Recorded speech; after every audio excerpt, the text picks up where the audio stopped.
எல்லாருக்கும் நமஸ்காரம். இன்னைக்கு ஆண்டாளூர்லேயே திருப்பாவையில் 10வது பாட்டை சொல்கிறேன், கேட்டுங்கோ. நோற்று சுவர்க்கம் புகுகின்ற அம்மனாய், மாற்றமும் தாராரோ வாசல் திறவாதார், நாற்றத் துழாய் முடி நாராயணன் நம்மால், போற்றப் பறைதரும் புண்ணியனால் பண்டொரு நாள், கூற்றத்தின் வாய் வீழ்ந்த கும்பகர்ணனும் தோற்றும் உனக்கேதான் பெருந்துயில் தந்தானோ, ஆற்றல் அனந்தல் உடையாய் அருங்கலனே அருங்கலமே தேற்றமாய் வந்து திரவேலோர் எம்பாவாய். கலமே என்ன பெண்ணு, தேற்றமாய் வந்து திரவேலோர் எம்பாவாய்.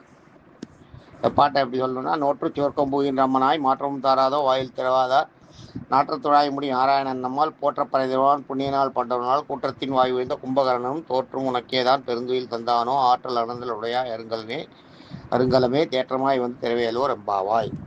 அப்படிங்கிறதாக பாட்டு. பாட்டோட அர்த்தத்தை பார்ப்போம். நோற்று, நோற்றுன்னா இந்த காத்தியாயினி நோம்பு பண்ணிட்டு இருக்கா இல்லையா, அதை சொல்கிறா. நோற்று சுவர்க்கம், சொர்க்கம் வேற மோட்சம் வேறன்னு நான் சொல்லியிருக்கேன் உங்களுக்கு, முதலே சொல்லியிருக்கேன். சொர்க்கன்றது கைவில்யத்தோட முடிஞ்சு போச்சு. சொர்க்கன்றது நீங்கள் செய்கிற புண்ணியங்களோட பலனை அனுபவிச்சுட்டு மறுபடியும் பூமிக்கு வந்துட வேண்டியதுதான். நீங்கள் செய்த பாவத்தோட பலன்களை நரகத்திலையும், புண்ணியத்தோட பலன்களை சொர்க்கத்திலையும் அனுபவிக்க குறையும்.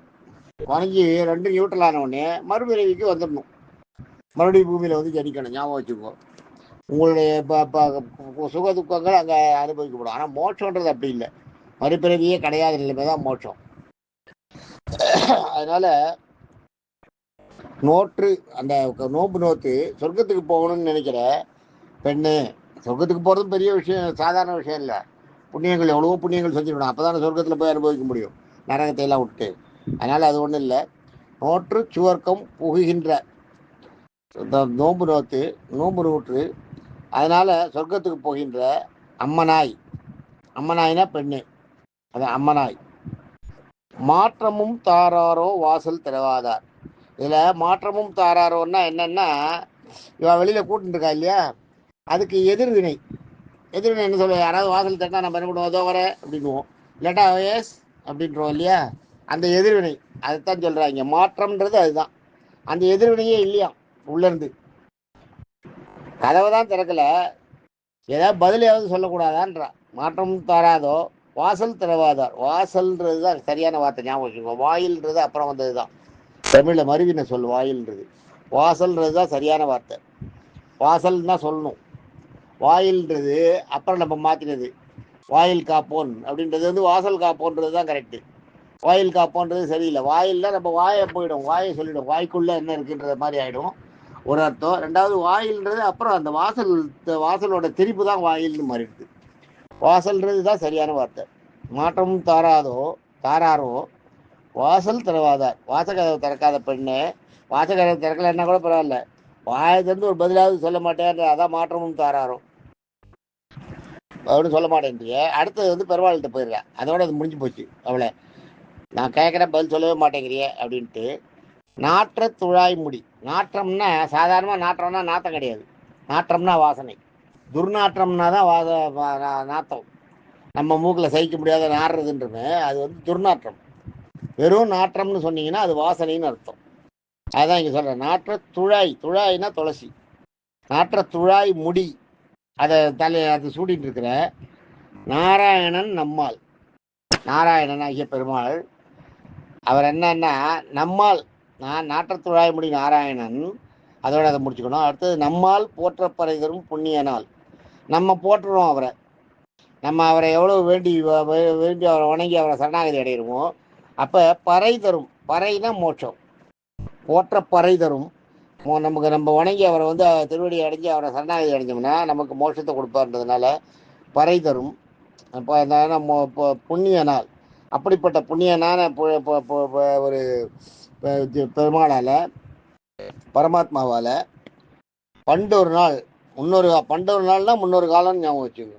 பண்டொரு நாள், முன்னாடி ஒரு காலத்தில் கூற்றத்தின் வாய்வு. இந்த கூற்றம்ன்றது என்னென்னா ஊழ்வினை, நம்ம செய்த ஊழ்வினைகள் பாவங்கள், அதுதான் கூற்றம். கூற்றத்தின் வாய் வீழ்ந்த, அந்த மாதிரி பெரிய ஏதோ ஊழ்வினைகளை செஞ்சுட்டு பாவங்களை செஞ்சுட்டு அதில் மாட்டின்ற கும்பகர்ணனும், கும்பகர்ணன்றவன் எப்பயுமே தூக்கிட்டு இருப்பான் இல்லையா, ராவனுடைய தம்பி. அவனை சொல்ற கூற்றத்தின் வாய் வீழ்ந்த கும்பகர்ணனும் வேற வழி இல்லாத நித்திரையை வாங்கிக்கிறான். 6 மாசத்துக்கு நித்திரை, 6 மாசத்துக்கு மூச்சுட்டு இருக்கிறதுன்ற மாதிரி. அந்த 6 மாசம் தூங்குறான் இல்லையா, அதை சொல்றான் இங்க. கூற்றத்தின் வாய் வீழ்ந்த கும்பகர்ணனும் செய்ய ஊழ்வினையால 6 மாசம் தூங்குற மாதிரி ஒரு வரத்தை வாங்கிட்டு வேற எதுவும் கேட்க தெரியல அவருக்கு. 6 மாசம் நான் என்ன தூங்கணும், 6 மாசம் மூச்சுட்டு இருக்கணும்னு கேட்குறான். அந்த வரத்தை கொடுத்துருக்காரு பெருமாள். அதான் கூற்றத்தின் வாய், கூற்றத்தின் வாய் வீழ்ந்த, கூற்றத்தின் பால் வீழ்ந்தன்னு அர்த்தம். கும்பகர்ணனும், கும்பகர்ணன்றவும் தான் தெரியும் நம்மளுக்கு, ராவனுடைய தம்பி. தோற்றும் அவனே தோத்து போயிட்டானான். இவளை எழுப்புறதுக்கு எழுப்புறதுல கும்பகர்ணனோட தூங்குறேன், கும்பகர்ணம் மாதிரி தூங்குறேன்னு நம்மளே சொல்லுவோம் தெரியுமா. அது கும்பகர்ணம் மாதிரி தூங்குறேன்னு அதுவும் தோத்துறானா. அதை தான் சொல்றாங்க. நான் அதை ரொம்ப இலக்கண நடையோட சொல்றேன். கும்பகர்ணனும் தோற்றும் உனக்கேதான், அவன் தோத்துட்டு உனக்கேதான் பெருந்துயில் தந்தானோ, அவங்ககிட்ட இருக்கிற தூக்கத்தை உனக்கு கொடுத்துட்டானோ அப்படின்றா. தோற்றும் உனக்கேதான், அவங்ககிட்ட இருக்கிற தூக்கத்தை அவன் தோத்துட்டு அவன் தோத்த உடனே ஒரு ராஜா கிட்ட இருக்கிறதெல்லாம் வாங்கிட்டு விடுவான் இல்லையா. நம்ம யாருமே ஒரு ராஜா ஜெயிச்ச ராஜா பண்ணுவா, தோத்த ராஜாவோட நாட்டை வாங்கிட்டுருவா, அரியணையை பிடிக்கிட்டுருவா, எல்லாம் பண்ணுவா, அவளை சித்திரவதை பண்ணுவா. அந்த ராஜாவை ஏதாவது கேட்பா, அவளை இதை வேணுமா, அதாவது கொஞ்சம் அவமானப்படுத்துகிற மாதிரி எல்லாம் பண்ணுவாள். அது மாதிரி சேரமான் கணைக்கால் இருப்பதைன்னு ஒருத்தனை அது மாதிரி பண்ணான். இப்போ அது மாதிரி அவன் குழவி எழுப்பினும்னு ஒரு பாட்டு வரும். அந்த பாட்டு எனக்கு டக்குன்னு இப்போ ஞாபகம் வரல. அந்த பாட்டை அந்த இடத்துல சேரமான் கணைக்கால் இருப்பதையே சோழன் செங்கனான் அரெஸ்ட் பண்ணி ஜெயிலில் போட்டுறான். ஆனால் அவன் சொல்லலை. ஆனால் அந்த வாயில் காவலர்கள்லாம் கொட்டாங்கிச்சில் தண்ணி கேட்குறான் அவன் குடிக்கிறதுக்கு. கொட்டாங்கிச்சில் தண்ணி எடுத்து போய் வைக்கிறான். அதை பார்த்த உடனே தான் அந்த மயிரிப்பின் உயிர் வாழா கமலிவான்னு அந்த தண்ணியை குடிக்காமலே செத்து போகிறான். அப்படியெல்லாம் பண்ணுவாங்க சித்திரவதையெல்லாம். ராஜா கிட்ட ஒரு ராஜா எதிரி ராஜா கிட்ட மாட்டின்ட்டா ரொம்ப கஷ்டம். அதை சொல்றாங்க.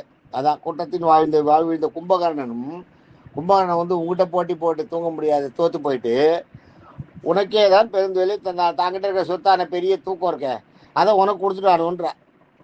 உனக்கே தான் பெருந்தொழிலை தந்தானோ ஆற்றல் ஆற்ற அனந்தல் உடையாய்.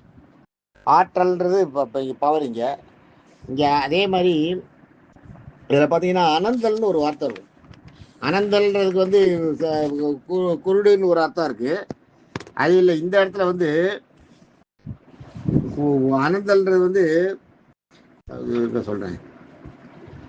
ஆற்றல் அனந்தலுடைய, அனந்தல்னா சொல்றேன். ஆற்றல் அனந்தலுடைய அனந்தல்னா இது பெண்ணு, அருங்கலமேன்னு வருது, அதுதான் பெண்ணு. ஆற்றல் அனந்தல்னா பவர். அனந்தல்னா தன்னுடைய பவர், அதிக சக்தி படைத்தவளேன்னு அர்த்தம்.